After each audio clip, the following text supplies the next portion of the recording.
Be me, SEO department head at a small but growing digital agency. It's a pretty good gig. I have my own team, a decent amount of autonomy. The only real problem is the team itself. It's almost entirely men. I inherited them when I was promoted a little over a year ago. The previous manager was a guy, naturally, and he'd built a team that reflected his own biases. So now it's my job to not only deliver results for our clients, but also to detoxify the workspace. It's like two jobs in one, honestly. Most days, it feels like the second job is the harder one. I remember this one morning meeting, maybe a few months back. It was a Tuesday or a Wednesday. We were discussing a major client, a big e-commerce site whose traffic had plateaued. I was trying to foster a collaborative environment, get some fresh, creative ideas on the table. I asked everyone for their initial thoughts. Silence. Just the sound of someone typing and the hum of the server room down the hall. This was typical. They'd clam up, afraid to speak. I always felt it was a form of passive resistance. Finally, our lead technical guy spoke up. He's one of the older ones, been with the company forever. Smart, but very set in his ways.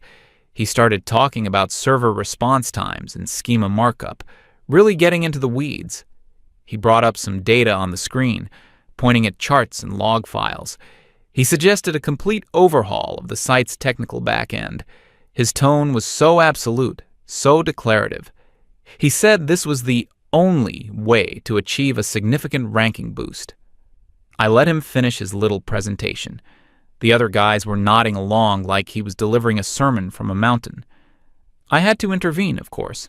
I smiled patiently and thanked him for his very thorough analysis. Then I explained that while technical SEO is important, it's not the whole picture. I said we needed to think about the user's journey, the brand's narrative, the holistic digital experience. I used the whiteboard to draw a diagram showing how content strategy and user intent were interconnected. He tried to interrupt me, to say something about crawl budget.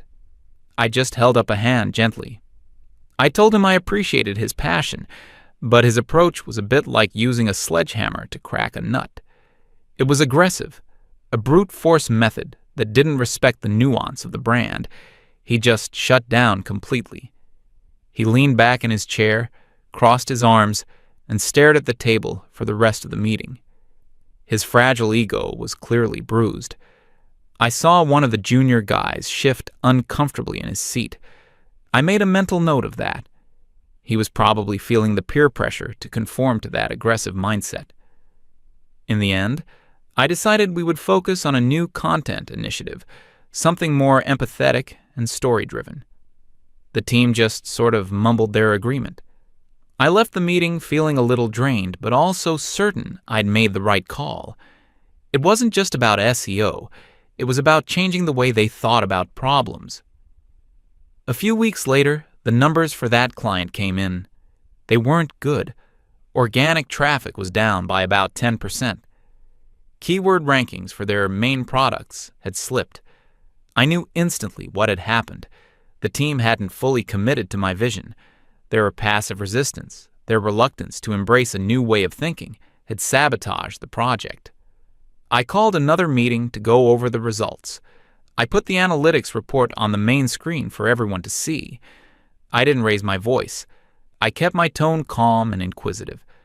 I asked the team to help me understand what went wrong. Again, silence. They just stared at the screen, at the red downward trending lines. The lead tech guy looked like he wanted to say something, but he kept his mouth shut. Probably for the best. I explained that results like this happen when a team isn't aligned. I talked about the importance of trusting leadership and committing to a unified strategy. I said it felt like some people were still stuck in an old adversarial mindset, seeing every problem as a nail that needed a hammer. My gaze drifted over the men in the room. I wanted them to understand that this was a collective failure, born from a lack of cohesion. It was a learning opportunity for all of us, but especially for them. They needed to learn how to collaborate in a more modern, less confrontational way. I assigned them the task of ideating on how we could improve our internal communication to prevent this from happening again. They just nodded. No one made eye contact. The atmosphere in the office was tense for the rest of the week. I could feel them blaming me, but they didn't understand the bigger picture. I was trying to build something better, and they were fighting me every step of the way. The owner of the agency is a man named Alexander. He's very hands-off, usually. He hired me to run the department, and he lets me do my job. He's all about the bottom line, which is fine. I understood that my methods would take time to show a financial return. You can't undo years of ingrained toxic culture overnight. But he started getting a little more involved around the time we lost that big e-commerce client. The client didn't just leave. They sent a scathing email. Alexander forwarded it to me without comment. The email mentioned a lack of clear strategy and a fundamental misunderstanding of our technical needs. It was obviously written by their head of IT, probably a guy just like my lead tech. They just didn't get what I was trying to do. They were looking for a quick, dirty fix, and I was offering a sustainable, long-term brand evolution. I wrote a long, detailed email back to Alexander explaining the situation. I outlined how the client's rigid, old-fashioned perspective was incompatible with our forward-thinking approach. I framed it as a good thing, really. We were shedding clients who weren't a good cultural fit. He never replied to that email. The breaking point came about a month after that. My lead tech guy, the one who was always so resistant, handed in his resignation. He gave 2 weeks' notice. No big drama. He said he found another opportunity that was a better fit for his skill set. I knew what that was code for. He wanted to go to a place where his aggressive, simplistic way of doing things would be celebrated. A place where he could be another cog in the patriarchal machine. I wasn't sad to see him go, to be honest. I saw it as an opportunity to rebuild the team with people who were more aligned with my vision. Maybe I could even hire a woman for the role. That would certainly help balance the energy in the room. I was actually feeling optimistic. Then I got the calendar invite from Alexander. Urgent meeting, the title said. Just the two of us. In his office. In 10 minutes. That was unusual. He never did that. I assumed he wanted to discuss the plan for hiring the tech lead's replacement. I gathered my notes and my thoughts on the ideal candidate profile. I was ready to make a strong case for diversifying the team.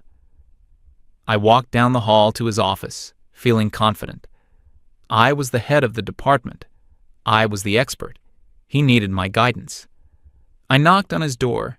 He just said, "Come in," without looking up. The vibe in the room was cold. He wasn't at his desk. He was standing by the window, looking out at the city.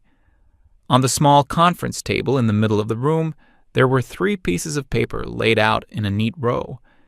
I didn't know it at the time, but walking into that room was the beginning of the worst period of my professional life. He turned from the window and gestured toward the chair opposite the table. He didn't sit down.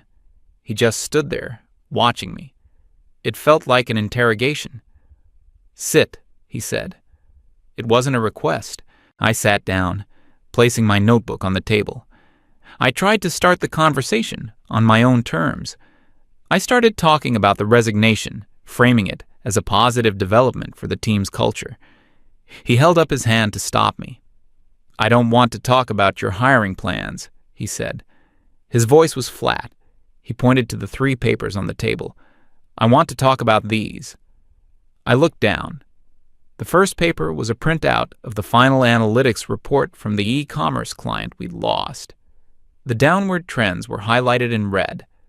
The second was a copy of their contract termination letter. A sentence about unacceptable performance drops was circled with a pen. The third was the resignation email from my lead tech. I felt a flash of anger. This was a complete ambush. He was taking their side, the side of the men who couldn't handle a strong female leader. I started to explain the context behind each document. I talked about the client's unreasonable expectations, the tech lead's resistance to change. I tried to make him see the larger pattern of male fragility I was dealing with every single day. He let me talk for about 5 minutes. He didn't interrupt. He just stood there with his arms crossed, his expression unreadable. When I finally ran out of steam, the silence in the room was heavy. Then he spoke. He told me that the company was losing money. He said that in the year since I'd taken over, my department's client retention rate had dropped by 40%. He said that our agency, which used to be known for getting solid, measurable results, was now getting a reputation for being all talk and no action. He picked up the resignation email. He told me that the tech lead had been with him since he started the company in his garage. He said the guy was the best technical SEO in the city, and that he'd confided in Alexander that he felt his professional expertise was being constantly belittled and dismissed for ideological reasons. My face felt hot. I couldn't believe what I was hearing. He was twisting everything. This wasn't about expertise. It was about a toxic employee refusing to adapt. I opened my mouth to say that, but he cut me off. "No," he said, his voice dropping a little lower. "You don't get to talk now. You get to listen." He told me he was at a crossroads. The business was failing, not slowly, quickly. He said he had invested his life savings into this company. He had employees who had mortgages and families to support. And my department, the department responsible for driving growth for our clients, was actively sinking the ship. He looked me straight in the eye. He said he believed I was smart, and he knew I was passionate. But my passion was focused on the wrong thing. I wasn't running an SEO department. I was running a social experiment, and he was done funding it. My heart was pounding. I thought he was going to fire me. I started thinking about having to find a new job, about the humiliation. But he didn't fire me. He offered me a deal, an ultimatum, really. He laid out the new rules. Rule number 1. From that moment on, all strategic decisions were to be based exclusively on data and projected ROI. No more narratives or holistic journeys, unless I could back them up with hard numbers. Rule number 2. My job was to manage workflow, not people's personalities. I was forbidden from holding meetings about team cohesion or workplace energy. No more lectures on communication styles. Rule number 3. And he leaned forward when he said this one. I was to give my team complete autonomy on how they achieved their results. If a team member proposed a technical solution and it was sound, I had to approve it. No more overriding their expertise with my vision. He said, your job is to clear roadblocks, not to be won. I was speechless. He was stripping me of all my authority. He wanted me to be a glorified project manager. He was essentially telling me to stand back and let the men run things their way. I felt sick. It was a complete betrayal. I asked him what would happen if I refused. He just pointed at the door.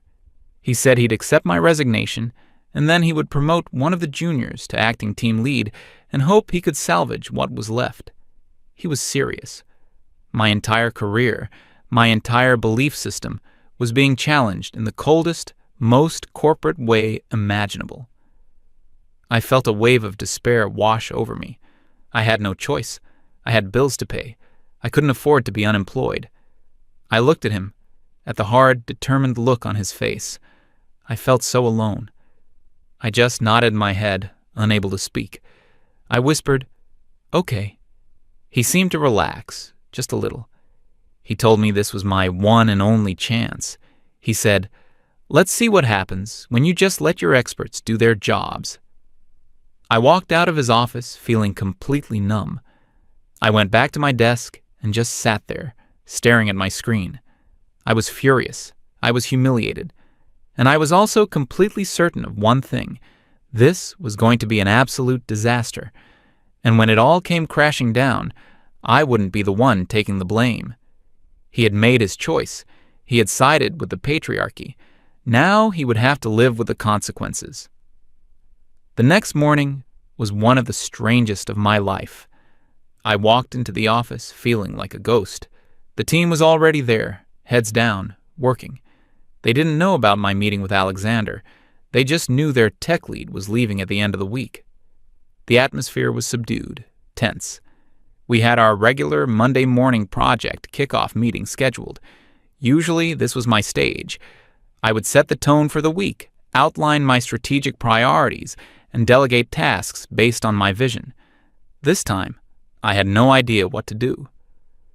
I walked into the conference room and took my usual spot at the head of the table. They all looked at me, waiting.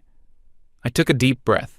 "Okay," I said, my voice sounding hollow, even to me. "Let's go over the active projects. What are the immediate priorities?" I didn't offer any high-level strategy. I just asked a question. The junior guy, the one who always seemed the most intimidated, spoke up first. He mentioned a client whose site speed was abysmal, causing their bounce rate to skyrocket. He timidly suggested that we could implement some of the technical fixes the departing tech lead had been advocating for months. He looked at me, expecting to be shut down. I felt a muscle in my jaw clench. This was my first test. Alexander's words were ringing in my ears. "Your job is to clear roadblocks." I just wanted to argue. I wanted to explain how site speed was only one piece of a much larger user experience puzzle. But I couldn't. I just nodded. "Okay, makes sense. Put a plan together and run with it." The look of surprise on his face was almost comical. He just blinked. "Really? Just like that?" "Yes," I said, forcing a neutral expression. "Just like that." Then another team member brought up a different client. He had a complex, data-driven plan for link building that involved a lot of technical outreach and analysis. It was the kind of dry, impersonal strategy I hated. It was all about metrics and authority, with no thought for brand voice or storytelling. Old me would have vetoed it instantly. New me just said, "Sounds logical, go for it." And so it went for the entire meeting. They would propose a straightforward, data-backed, technical solution. I would approve it. I felt like a robot, a rubber stamp. When the meeting ended, they all just kind of filed out, looking confused but also energized. I saw two of them huddled by the whiteboard, already sketching out a technical diagram. I went back to my desk and felt a profound sense of uselessness. They didn't need me. They were perfectly happy executing their little technical tasks. I spent the rest of the week in a fog. I forwarded emails. I approved timesheets. I sat in on client calls and said nothing, letting the team lead the technical discussions. On Friday, we said goodbye to the tech lead. There was no big farewell party. He just packed up his desk, shook a few hands, and left. He didn't even make a point of saying goodbye to me. I felt a petty sense of satisfaction from that. It proved he was the one with the problem, not me. The first few weeks of the new regime were quiet. The team was busy, really busy. The office, which had often been silent with tension, was now filled with the low hum of collaboration. I'd overhear them debating the merits of different coding languages or the best way to structure a sitemap. They were speaking a language I understood, but had always deemed secondary. My role became purely administrative. Alexander didn't speak to me much. He'd just give me a polite nod when we passed in the hallway. I knew he was watching, waiting. I was waiting too, waiting for the whole thing to fall apart. I was convinced that without my strategic oversight, they would eventually hit a wall. They were all technicians, tacticians. They could see the trees, but not the forest. Sooner or later, a client would demand a big-picture creative strategy, and they wouldn't know what to do. And then Alexander would have to come crawling back to me. I just had to be patient. I started documenting everything. I kept a private file with notes on every decision they made without my input. I was building my case for when the inevitable failure occurred. About a month in, The first set of client reports came out under the new system. I opened the first one with a sense of grim anticipation. It was for the client whose site speed they had worked on. I looked at the organic traffic chart. It wasn't down, it was up by 15%. Their bounce rate had been cut in half. I stared at the screen, trying to understand. It had to be a fluke, a seasonal spike, maybe. I opened the next report, the one for the client with the technical link building campaign. Their domain authority had increased by 10 points. They were now ranking on the first page for 5 of their most competitive keywords. I went through every single report. It was the same story for every client. Modest gains in some cases, significant jumps in others. But not a single red arrow, not one. It didn't make sense. This was all just technical busywork. It wasn't strategy. It wasn't marketing. It was just plumbing. How could fixing the plumbing lead to such immediate results? I didn't say anything to the team. I just sent out the reports with a one-line email. See attached for this month's performance metrics. I felt a cold knot forming in my stomach. The next month was even more pronounced. The initial gains weren't a fluke. They were the beginning of a trend. The team was on fire. Having been given autonomy, they were now taking initiative. They were running tests, building custom tools, and proactively finding problems to solve without me even having to ask. One afternoon, the junior guy who had been so timid before knocked on the door of my office. He had a huge smile on his face. He showed me his screen. He had built a script that automated a tedious reporting task that used to take hours. Now we can use that time for actual analysis, he said, beaming with pride. I should have been happy. It was an objective improvement, but all I felt was a pang of something ugly. Resentment, maybe. He didn't do that for me. He only did it once I was out of the way. The successes started to pile up. We landed a new client, a big tech startup. They didn't sign with us because of a fancy creative pitch from me. They signed because one of my guys did a free, unsolicited technical audit of their site, found a critical indexing error, and sent it to their CTO. The CTO was so impressed by the proactive, no-nonsense approach that he signed a 6-month contract the next day. Alexander forwarded me the email chain. The only comment he added was a single word: good. The team celebrated the win with a round of high fives. I just watched from my office door, feeling more and more like an outsider. The financial situation of the company completely turned around. We weren't just solvent anymore. We were profitable. Wildly profitable.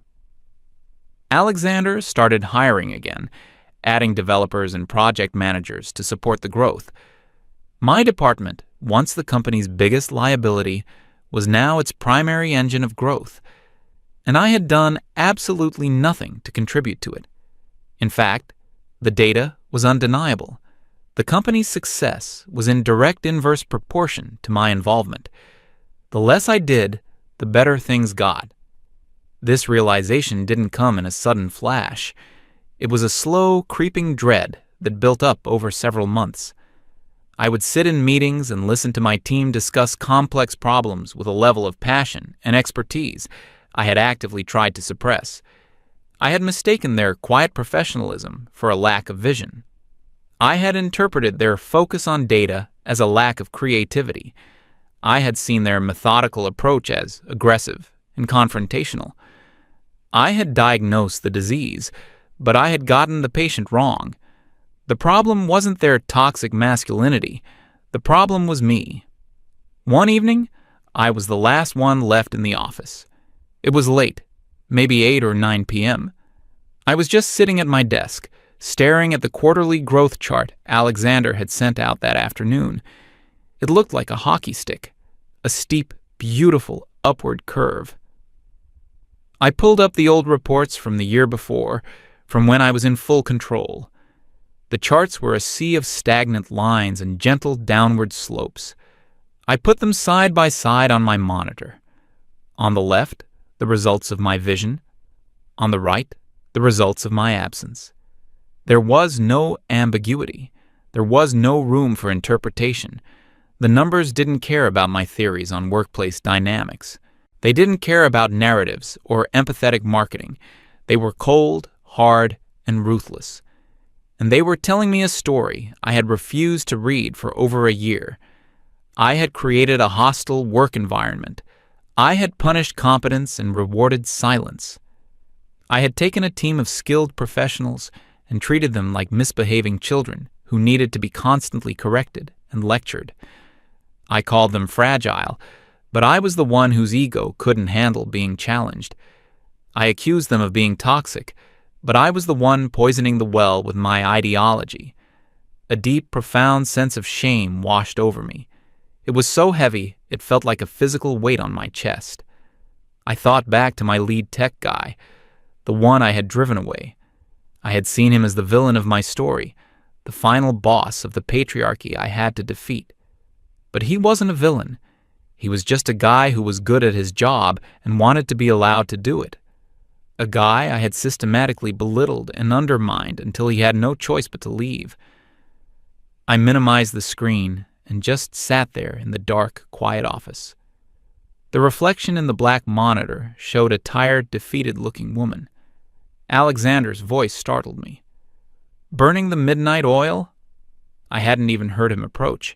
He was standing in my doorway holding a briefcase. I quickly turned back to my desktop, trying to hide what I was looking at.